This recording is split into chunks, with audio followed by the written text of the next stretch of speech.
अग्निमीळे पुरोहितं यज्ञस्य देवमृत्विजं होतारं रत्नधातमम्। सर्वरक्षक परमपिता परमात्मा को याद करते हुए, जिन्होंने हम सब लोगों को अन्न, जल, फूल, फल, औषधियाँ, वनस्पतियों के साथ साथ हमारे जीवन को उन्नत बनाने के लिए, हमारे जीवन को श्रेष्ठ बनाने के लिए और हमारे जीवन की पूर्णता जिसमें है, उस पूर्णता को प्राप्त कराने के लिए जो आवश्यक ज्ञान है, उस वेद रूपी ज्ञान को देने वाले परमपिता परमात्मा प्रभु को कृतज्ञतापूर्वक याद करते हुए आइए उस परमपिता परमात्मा की जो दिव्य वाणी है, भागवत वाणी है, जिसका हम पूर्व में स्वाध्याय कर रहे थे, उसको आगे बढ़ाते हैं। और परमपिता परमात्मा ने जो वेद रूपी हम सब लोगों को अग्नि, वायु इत्यादि महान पवित्र अंतःकरण वाले 4 ऋषियों के माध्यम से हमको ऋग्वेद, यजुर्वेद, सामवेद, अथर्ववेद इत्यादि ज्ञान दिया। उस ज्ञान में हम जो यज्ञ के बारे में विधान हैं, जो यज्ञ के बारे में कहा गया है, उसके ऊपर चर्चा कर रहे थे, उसका हम स्वाध्याय कर रहे थे, उसका हम सत्संग कर रहे थे। तो आइए उसी क्रम में जो परमपिता परमात्मा ने हमें यज्ञ रूपी अति उत्तम कर्म, श्रेष्ठ कर्म जो बताया है, और पूर्व काल में जिसकी बहुत आयात में बोलबाला थी, सब लोग किया करते थे यज्ञ, और राजा महाराजाओं की महलों से लेकर के ऋषि मुनियों की कुटिया तक जिनका स्थान था, जो आज दुर्भाग्यवश विलुप्त सा होता जा रहा है, जिसको हम पुनः प्रतिस्थापित कर पाए और पुनः इस यज्ञ के जो लाभ हैं उसको प्राप्त कर पाए। तो आइए इसी क्रम में हम आगे बढ़ते हैं। और जो वेद में कहा है कि घृतस्यास्मिन् यज्ञो धारयामा नमो भी घृतस्य धारा अविचाकसीति। इस यज्ञ में अन्न आदि पदार्थों के साथ घी की धारा बहावे। ये जो सामवेद का जो कथन है कि हम जो अन्न आदि जो उत्तम पदार्थ हैं उसके साथ हम घृत को भी यज्ञाग्नि में आहुति देवे। और ऐसा करने से क्या होगा, तो कहते हैं कि इस तरीके से जब हम अग्निहोत्र करेंगे तो इससे ये जो प्राणदायक वायु है, जो हम 365 दिन 24 घंटे निरंतर हर सेकंड सांस को हम धारण करते हैं, जो हमारे जीवन की 80% एनर्जी है, वह एनर्जी पोषक तत्वों से युक्त होती हैं, और उसमें जो प्रदूषक तत्व है उसका विनाश होता है, और उसमें जो रोगाणु है, जीवाणु है, कीटाणु हैं, वो दूर होते हैं, और स्वास्थ्यप्रद और अति उत्तम पौष्टिकता से युक्त ये वायुमंडल बन जाता है। और इतना ही नहीं, उसके साथ साथ इस वायुमंडल में फैलने से दूर दूर तक के जो कीट पतंग, पशु पक्षी या जो भी जड़ चेतन समस्त जगत के लिए ये अत्यंत उपयोगी हो जाता है। इसलिए कहा गया अयम यज्ञो भुवनस्य नाभिः। ये सारा चराचर जो भूमंडल है, जगत है, सृष्टि है, समष्टि है, उन सब जगह पर उसमें वह यज्ञ संतुलन स्थापित करने का काम करता है। जैसे हम आयुर्वेद जैसे ग्रंथों को देखें तो उसमें जो स्वस्थ व्यक्ति की जो व्याख्या की गई है, तो वहाँ कहा गया है समदोषा समाग्निश्च समधातु मलः क्रिया प्रसन्नात्मेन्द्रिय मनः स्वस्थ इत्यभिधीयते। समदोषा, हमारे शरीर में वात, पित्त और कफ 3 दोष होते हैं। ये तीनों दोष सम है जिसके, समदोषा समाग्निश्च, अग्नि जो हमारी जठराग्नि होती है वो सम है जिसकी, मानी अत्यंत भूख लग जानी और एक मंद रहनी, भूख ही ना लगना, ये है असमता। और समत्व क्या है, समय पे भूख लगे, आवश्यकता के अनुसार भूख लगे, अति भूख भी नहीं, न्यून भूख भी नहीं। समदोषा समाग्निश्च समधातु मलः क्रिया, और जो हमारे शरीर में धातुएं होती है, रस, रक्त, मांस, मेद, मज, अस्थि, शुक्र, ओज, रज, जो भी हम अलग अलग धातु कहते हैं, ओज इत्यादि। तो ये जो सप्त धातु है, अष्ट धातु हैं, रस रक्त मांस में मजा अस्ति शुक्र, यह सम है जिसकी, और मल क्रिया सम दोषा समाग्निश्च सम धातु मल क्रिया, जो मल क्रिया है जैसे पसीना आना, ये भी एक प्रकार का मल है हमारे। ये जो हमारे शरीर के ऊपर रोम होते हैं या ये बाल हैं, वो भी एक प्रकार का मल है। इसी प्रकार हमारे जो नाखून होते हैं, नाखून भी एक प्रकार का मल है, या फिर मल मूत्र जिसको हम कहते हैं, जो हम प्रतिदिन शुद्धिकरण करते हैं, शौच इत्यादि जाते हैं, वो भी एक प्रकार के मल है।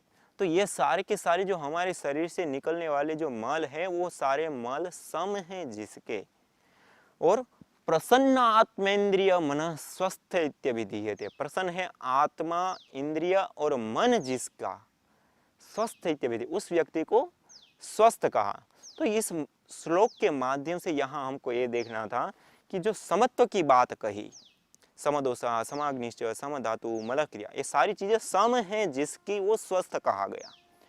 जस्ट उसी पर यथा पिंडे तथा ब्रह्मांडे, इस ब्रह्मांड में भी सारी चीजें सम हैं, अग्नि वायु आदित्य अंगिरा, ये जो सारे देवता जिसको हम कहते हैं, और सामान्य रूप से हम जो पंचभूतों के माध्यम से देखते हैं, धरती आकाश वायु जल पृथ्वी, ये पांचों के पांचों तत्व सम हैं, और इन पांचों तत्वों का जो संतुलन है या तो अति विकृत हो जाता है, जैसे आज वायुमंडल को देखें तो अति विकृत हो चुका है।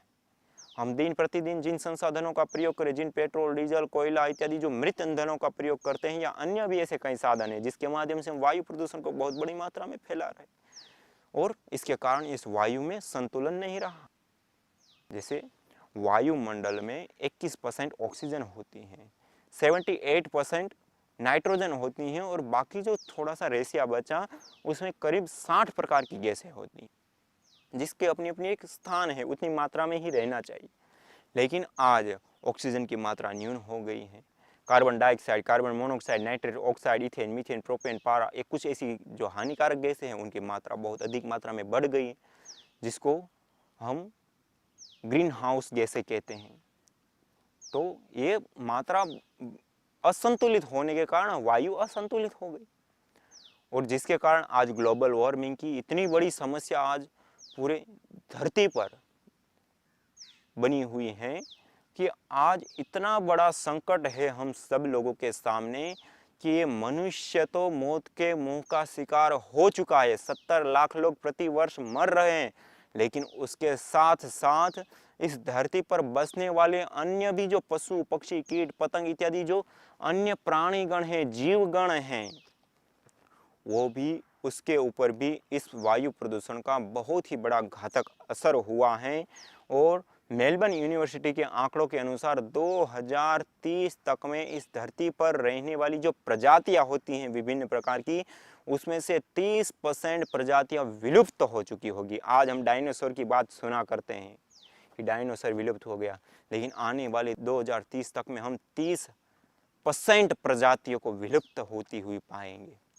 और इतना ही नहीं, 2040 तक में जिसकी हम कल्पना भी नहीं कर सकते हैं, जो ग्लेशियर जमे हुए हैं, जो बड़े बड़े पहाड़ बने हुए हैं, जो बर्फ के जमे हुए हैं, वो भी हमको देखने को नहीं मिलेंगे। जो अंटार्कटिका इत्यादि की जो बर्फें हैं, मेलबर्न यूनिवर्सिटी के आंकड़ों के अनुसार 2040 तक में वो बर्फें होगी नहीं, इतनी तेजी से वो पिघल रही हैं। और आज भारत सरकार कच्छ से, जहाँ पे समुद्र का किनारा है, वहाँ से बहुत बड़ी मात्रा में मेट्रिक टनों में नमक का उत्पादन करके प्लेन में ले जा करके उस बर्फ़ों के ऊपर छिड़कने के लिए जाते हैं। आखिर हम नमक छिड़क करके कब तक इस बर्फ़ को बचा सकते हैं, और कितनी मात्रा में हम बचा सकते हैं, जो कि आज इतनी घातक अवस्था में चला गया है ये ग्लोबल वार्मिंग की समस्या, कि इतनी तेजी से वो बर्फें पिघल रही हैं, जिसके कारण ग्लेशियर खत्म हो रहे, कई सारी नदियां सूख रही। आज भारत जैसे देश में भी 40% पानी सूख चुका है वर्तमान में, और आने वाले 2040 से 50 के बीच में 50% से ज़्यादा पानी सूख चुका होगा, जो कि इस धरती पर केवल 3% पानी है जो हमारे लिए यूज करने लायक है। उस 3% पानी में भी हम 40% पानी को आज सुखा चुके हैं और आने वाले समय में 50% सूख जाएगा, जबकि हमारे पास 1.5% ही पानी पीने लायक बच जाएगा। और उस समय आज जो बुद्धिजीवी लोग हैं उसका सोच विचार कहता है कि आने वाले समय में कोई बड़ा युद्ध होगा तो वह युद्ध होगा पानी की समस्या के कारण, पानी के लिए। और सबसे बड़ी मौतों का कारण भी कोई होगा तो पानी की कमी, ग्लोबल वार्मिंग, वायु प्रदूषण, यही होगा। और आज वर्तमान में जूझ भी रहे हैं लोग इन समस्याओं से। और इतना ही नहीं, हम व्यक्तिगत रूप से तो ये सारी चीज़ है ही है मनुष्य के लिए, पशु पक्षी कीट पतंग, और इसके साथ साथ जो प्राकृतिक संतुलन है जिसको हम मानसून कहते हैं, या फिर सारा जो एक ऋतु चक्र है, वो भी सारा आज बिगड़ने जा रहा है। दिन प्रतिदिन उसमें इतनी बड़ी मात्रा में परिवर्तन आ रहे हैं, और जिसके कारण कोई ऋतुओं की कोई सीमाएं नहीं रही हों। और जब बारिश होती है तो कहीं इतनी बारिश हो जाती है। आज हम दक्षिण भारत में देखें तो इतनी बड़ी मात्रा में बारिश हुई है, बाढ़, इतनी बड़ी मात्रा में लोगों की मृत्यु हो रही है कि हम कल्पना नहीं कर सकते कितनी बड़ी मात्रा में। तो यह जो प्राकृतिक आपदाएं हैं, चाहे वो बाढ़ है, अतिवृष्टि है, अनावृष्टि है, कहीं सूखा पड़ जाता है, या फिर भूकंप है, या ओला गिरना है, या अति ठंड गिरना है, या अन्य भी कोई समस्या जो प्राकृतिक आपदाएं हम जिसको कह सकते हैं या कहते हैं, वो सारी प्राकृतिक आपदाओं का जन्म भी इसी वायु प्रदूषण के कारण होता है। तो इन सारी समस्याओं से आज एक बहुत बड़ा संकट हम सबके सामने आ चुका है, और इस संकट से ऊपर उभरने के लिए, इस संकट से पार उतरने के लिए देश ही नहीं पूरी दुनिया के सारे देश लगे हुए हैं, और अरबों खरबों का खर्च हो रहा है इस क्षेत्र में। फिर भी दिन प्रतिदिन इन समस्याओं को बढ़ावा मिल रहा है, किसी भी प्रकार का कोई न्यूनता नहीं हो रही। तो आखिर इसका क्या इलाज हो सकता है, आखिर इसको कैसे हम वापस ला सकते हैं? तो एक ही हमारे सामने समाधान है। वह समाधान वेद के माध्यम से हमको मिला है। वह वेद है ईश्वर प्रदत्त ज्ञान, और उस वेद में परमपिता परमात्मा ने हमको बताया है कि जब ऐसी विषाक्तता फैल जाए, जब ऐसे जनपदों का विध्वंस होता दिखाई दे, जब ऐसी बहुत बड़ी मात्रा में हानि होती दिखाई दे, जब ऐसे बहुत बड़ी मात्रा में वायु, भूमि, जल इत्यादि जो 5 तत्व है उनमें कहीं विकृति दिखाई दे, या बहुत बड़ी मात्रा में प्राकृतिक आपदाएं आने लग जाए, या जो भी ऐसी असंतुलन की स्थिति है, उस असंतुलन की स्थिति को संतुलन में बदलने के लिए हम यज्ञ करें, हवन करें, अग्निहोत्र करें, याग करें। और यह यज्ञ में वो अपूर्व क्षमता है, वो अपूर्व शक्ति है इस यज्ञ में, कि इस वायु प्रदूषण के साथ साथ इस धरती पर जो भी समस्याएं हैं, जो भी असंतुलन है, उन सब को संतुलित करने का सामर्थ्य एक मशाल की तरह काम करता है। इतना सामर्थ्य यज्ञ में है, अग्निहोत्र में है, हवन में है। इसलिए आज फिर से वो युग आ गया है, वह समय आ गया है कि जिस यज्ञ को पूर्व काल में बहुत बड़ी मात्रा में किया जा रहा था, और जिसके कारण स्वर्ग जैसा वातावरण था सब जगह पे, और सब लोग शुद्ध वातावरण के साथ साथ इस प्रकृति में रमण किया करते थे, तो आज फिर से इस समस्या से निपटने के लिए हमको यज्ञ को अपनाना पड़ेगा, अग्निहोत्र को अपनाना पड़ेगा। वो समय आ चुका है। और ये सारी यज्ञ कोई कर्मकांड, आडंबर, पाखंड नहीं, अपितु एक संपूर्ण वैज्ञानिक प्रक्रिया है। और हमारे वेदों के माध्यम से हमारे ऋषि मुनियों ने, हमारे परमपिता परमात्मा प्रभु ने, ईश्वर ने जो हमको ज्ञान दिया है, वह ज्ञान कोई अधूरा ज्ञान नहीं, वह पूरी साइंटिफिक, वैज्ञानिक, सार्वभौमिक विधा है, और इसको कोई नकार नहीं सकता है। इसलिए परम पूज्य प्रातः स्मरणीय आचार्य बालकृष्ण जी महाराज भी अपने प्रवचनों में बार बार कहा करते हैं कि हमारे पास जो हम धर्म के नाम से जानते हैं, जिन परंपराओं को हम मानते हैं, जिन परंपराओं में हम चल रहे हैं, वह कोई अवैज्ञानिक नहीं, केवल आस्था के कारण नहीं, अपितु वह एक संपूर्ण वैज्ञानिक प्रक्रियाएं हैं, संपूर्ण वैज्ञानिक कार्य हैं, क्रियाएं हैं। उसमें कोई न्यूनताएं नहीं हैं। बस आवश्यकता है तो वर्तमान युग को, या वर्तमान समय में लोग जिस भाषा को जानते हैं, जिस भाषा को मानते हैं, उस भाषा में हमको इन शास्त्रों में दिए ज्ञान को कन्वर्ट करके या उस भाषा में हमको बदल करके उसके सामने रखने की आवश्यकता है। और वर्तमान की भाषा देश और दुनिया मानती है, साइंस की भाषा, विज्ञान की भाषा। तो बस आवश्यकता है इस यज्ञ को, इस अग्निहोत्र को, जैसे परम पूज्य योग ऋषि स्वामी रामदेव जी महाराज ने अपने अथक पुरुषार्थ के माध्यम से उन्होंने योग को एक वर्तमान की भाषा, एक विज्ञान की भाषा में प्रस्तुत किया, जिसके कारण आज देश ही नहीं पूरी दुनिया जिसको मानती ही नहीं अपितु उसको आचरण में भी ला चुकी हैं। और इसी प्रकार आयुर्वेद में भी परम पूज्य आचार्य श्री के माध्यम से बहुत बड़ा काम हो रहा है आयुर्वेद के क्षेत्र में। और उसी प्रकार से बस इस यज्ञ को भी हमें उस वर्तमान की भाषा में प्रस्तुत करने की आवश्यकता है, इसके ऊपर अनुसंधान करने की, रिसर्च करने की आवश्यकता है। और जो भी पेपर आए उसको पब्लिश करने की आवश्यकता है। क्यों? क्योंकि यह पूरी वैज्ञानिक प्रक्रिया है, वह एक साइंटिफिक रूप से बस प्रस्तुत करने की आवश्यकता है। यह कोई ढोंग आडंबर पाखंड नहीं, अपितु पूरी वैज्ञानिक प्रक्रिया है। बस इसको वर्तमान के लोग जिस भाषा को जानते, समझते हैं या मानते हैं, उस भाषा में इसको प्रस्तुत करने की आवश्यकता है। और जिस क्षेत्र में आज पतंजलि योगपीठ एक बहुत बड़े रूप में कार्य कर रहा है और आने वाले समय में आप सब लोगों को इसके साइंटिफिक रूप से भी एक बहुत बड़ी मात्रा में प्रमाण मिलेंगे।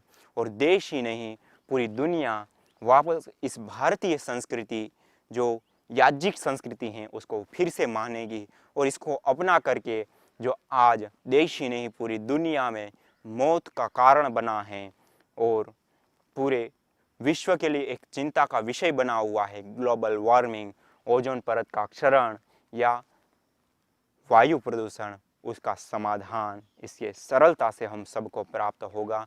और हमारे वेद के माध्यम से देश ही नहीं पूरी दुनिया को एक संदेश मिलेगा कि यज्ञ कोई सामान्य कर्म नहीं, अति उत्तम कर्म, श्रेष्ठ कर्म। और उस वायु प्रदूषण से लेकर के इस धरती पर जो भी असंतुलन है उसमें संतुलन स्थापित करने का काम यह यज्ञ करता है।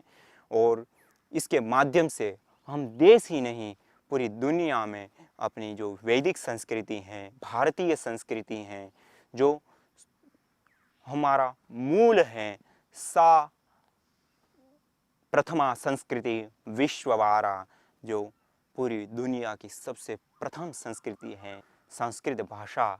और संस्कृत भाषा की जो देन वेद है, उस वेद में दी है, वह देश ही नहीं पूरी दुनिया मानेगी। और भारत फिर से पूरे देश का नेतृत्व करेगा, पूरे देश को समाधान देगा और भारतीय संस्कृति की फिर से जयघोष होगी। तो इस कार्य को आज पतंजलि योगपीठ योग, आयुर्वेद, यज्ञ या अन्य स्वदेशी इत्यादि कई सारे पहलुओं के माध्यम से आगे बढ़ा रहा है। और कोई सामान्य तौर पे नहीं, अपितु एक मुहिम की तरह और एक बहुत तेज गति के साथ इसको आगे बढ़ा रहा है। बस आवश्यकता है आप सब लोगों के साथ सहयोग और आप सब के विश्वास की।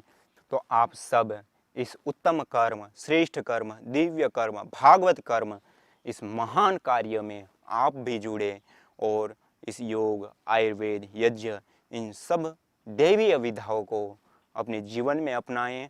और देश ही नहीं पूरी दुनिया में समाधान का कोई साधन है तो यही हमारी संस्कृति है। और इस यज्ञ के माध्यम से, इस योग के माध्यम से, इस आयुर्वेद के माध्यम से हम देश ही नहीं पूरी दुनिया में इस वैदिक संस्कृति का जय घोष करने में सक्षम हो पा रहे हैं या होंगे, जिसके लिए आज अपेक्षा है हम सब लोगों को इस आयुर्वेद, यज्ञ, योग इनको अपनाने की और इसको अपना करके लाभान्वित होने की।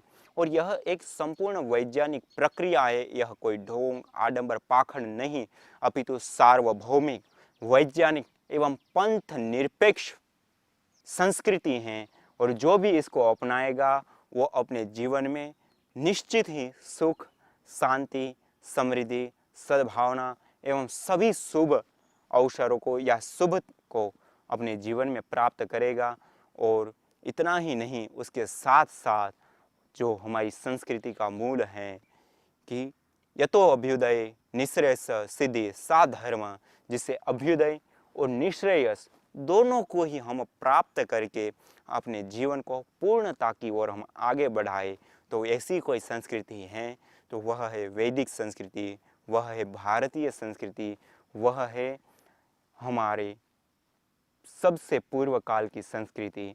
तो आइए फिर से इस संस्कृति को हम अपनाएं और हमारा देश ही नहीं पूरी दुनिया में भारत की जय घोष करते हैं और इस संस्कृति को अपना करके देश और दुनिया में एक ऐसा परचम लहराते हैं जिससे पूरे विश्व में शांति की लहर हो, सुख की लहर हो। कहीं पर भी जो आतंकवाद जैसे जो वाद हैं, चाहे आतंकवाद, भौगोलवाद, महजबोन्माद, इन सब से मुक्त होकर के एक आध्यात्मिकवाद, एक आध्यात्मिकता का परचम लहराए और फिर से इस संस्कृति का इस विश्व में जय घोष हो और इसको अपना करके अपने जीवन के साथ साथ इस जगत में भी दिव्यता का आधान करे। तो आज इतना ही, इसी के साथ ओम शांति शांति शांति।